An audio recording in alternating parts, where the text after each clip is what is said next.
Recently released body cam footage, which shows shots being fired into Martinez's vehicle, calls that narrative into question.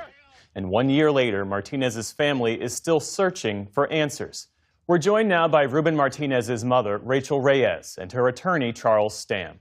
Thank you both for being with us. Rachel, we'll start with you. It's been a year since you lost your son. Tell us about him. What was he like?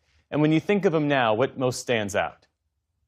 His presence. He was so funny and humble and the light of our house. He was always very laid back and just a really good kid. He was trying to figure things out. Yeah, he was, I can't even, he's dearly missed. I'm sorry. He's emotional.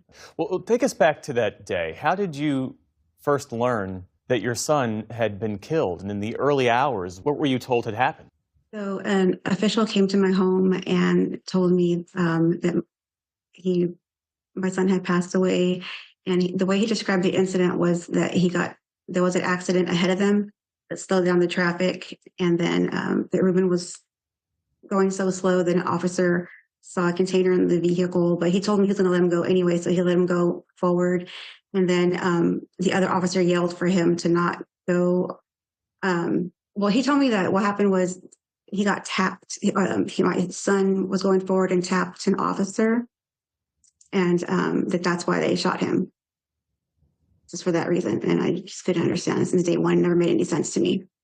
Well, tell me more about that. At what point did you start to feel like you weren't getting the full story?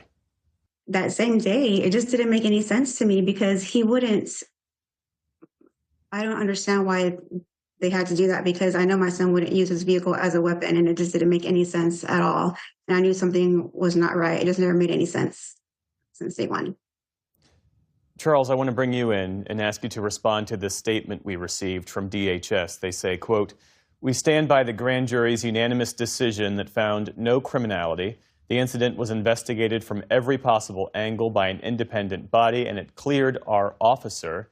You've now reviewed the body camera footage released by the Texas Department of Public Safety.